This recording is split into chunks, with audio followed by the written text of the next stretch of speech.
Okay, let's continue with Because of Winn-Dixie. In the last chapters we read, we learned that Opal wanted to know more about her mother. So, Preacher told her 10 things about her mom, and we found out that she liked to drink and that she did not like being a preacher's wife. So, that caused problems, and she left. So, let's continue. Chapter 5. Winn-Dixie couldn't stand to be left alone. We found that out real quick. If me and the preacher went off and left him by himself in the trailer, he pulled all the cushions off the couch and all the toilet paper off the roll. So we started tying him up outside with a rope when we left. That didn't work either. Winn-Dixie howled until Samuel, Mrs. Detweiler's dog, started howling too. It was exactly the kind of noise that people in an all-adult trailer park do not like to hear. He just doesn't want to be left alone, I told the preacher. That's all. Let's take him with us. I could understand the way Winn-Dixie felt. Getting left behind probably made his heart feel empty. After a while, the preacher gave in, and everywhere we went, we took Winn-Dixie, even to church. The Open Arms Baptist Church of Naomi isn't a regular-looking church. The building used to be a Picket Quick store, and when you walk in the front door, the first thing you see is the Picket Quick motto. It's written on the floor in little tiny red tiles that make great big letters that say, pick, pick, pick, quick, quick, quick.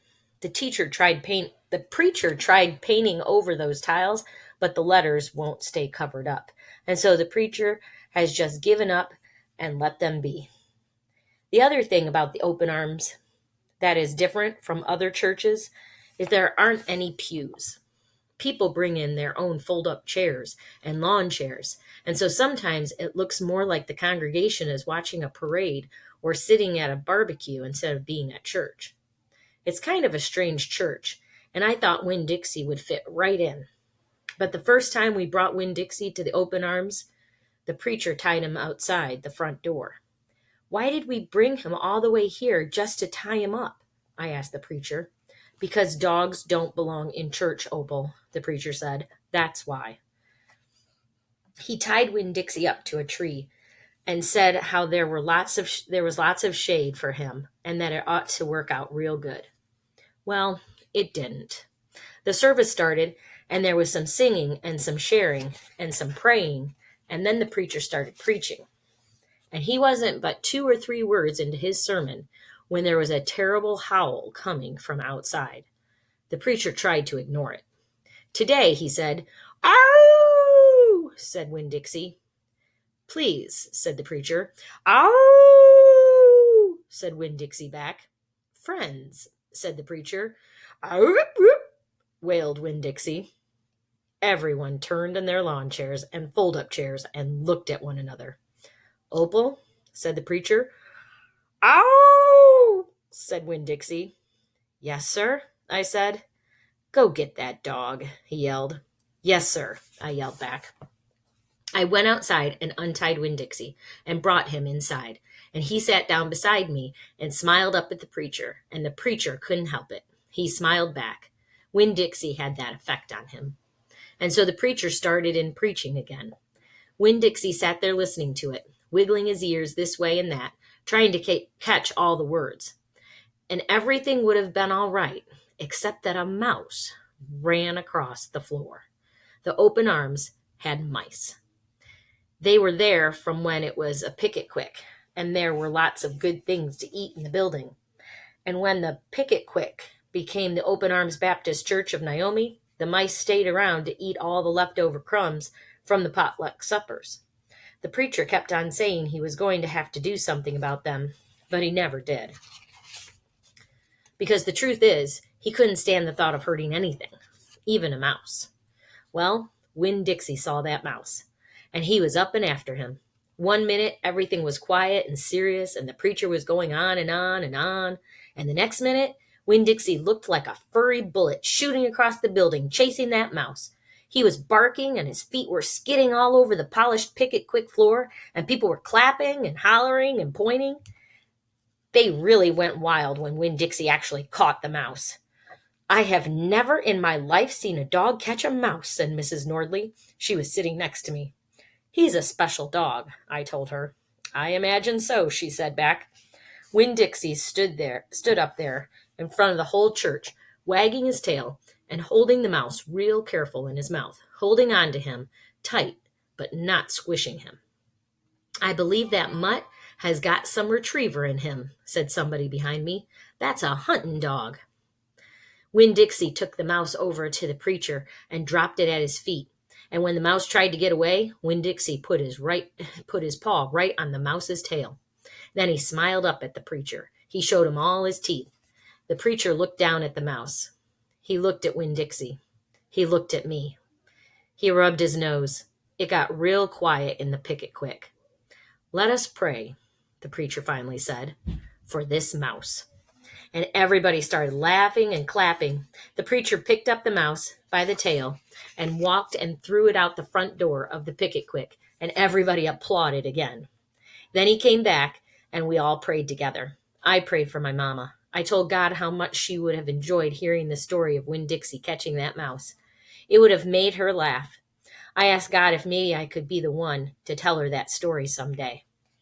And then I talked to God about how I was lonely in Naomi because I didn't know that many kids, only the ones from church. And there weren't that many kids at the Open Arms. Just Dunlap and Stevie Dewberry, two brothers who weren't twins but looked like they were, and Amanda Wilkinson, whose face was always pinched up like she was smelling something real bad, and Sweetie Pie Thomas, who was only 5 years old and still mostly a baby. And none of them wanted to be my friend anyway, because they probably thought I'd tell on them to the preacher for every little thing they did wrong, and then they would get in trouble with God and their parents. So I told God that I was lonely, even having Winn Dixie. And finally, I prayed for the mouse, like the preacher suggested. I prayed that he didn't get hurt when he went flying out the door of the Open Arms Baptist Church of Naomi. I prayed that he landed on a nice soft patch of grass. Chapter 6. I spent a lot of time that summer at the Herman W. Block Memorial Library. The Herman W. Block Memorial Library sounds like it would be a big fancy place, but it's not. It's just a little old house full of books, and Miss Franny Block is in charge of them all. She is a very small, very old woman with short gray hair, and she was the first friend I made in Naomi. It all started with Winn Dixie not liking it when I went into the library, because he couldn't go inside too. But I showed him how he could stand up on his hind legs and look in the window and see me in there selecting my books, and he was okay as long as he could see me. But the thing was, the first time Miss Franny Block saw Winn Dixie standing up on his hind legs like that, looking in the window, she didn't think he was a dog. She thought he was a bear. This is what happened. I was picking out my books and kind of humming to myself, and all of a sudden there was this loud and scary scream. I went running up to the front of the library, and there was Miss Franny Block sitting on the floor behind her desk. Miss Franny, I said, are you all right? A bear, she said. A bear? I asked. He's come back, she said. He has? I asked. Where is he?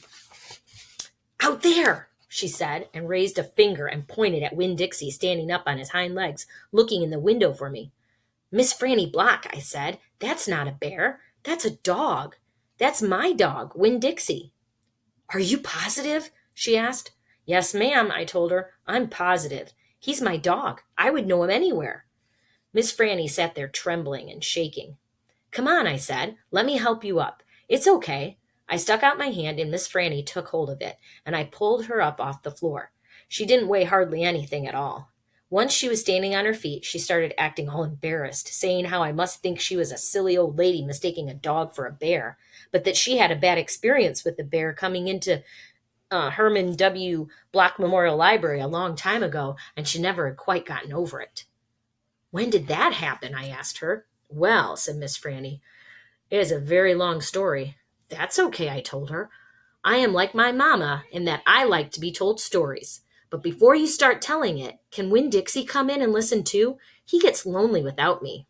Well, I don't know, said Miss Franny. Dogs are not allowed in the Herman W. Block Memorial Library. He'll be good, I told her. He's a dog who goes to church. And before she could say yes or no, I went outside and got Winn Dixie, and he came in and laid down with a humph and a sigh right at Miss Franny's feet. She looked down at him and said, "He most certainly is a large dog." "Yes, ma'am," I told her. "He has a large heart, too." "Well," Miss Franny said. She bent over and gave Winn Dixie a pat on the head, and Winn Dixie wagged his tail back and forth and snuffled his nose on her little old lady feet. "Let me get a chair and sit down so I can tell this story properly." Okay, that's the end of chapter 6. So we've met a new character, Miss Franny, and we will learn about her experience with a bear coming into the library tomorrow. I'll see you then.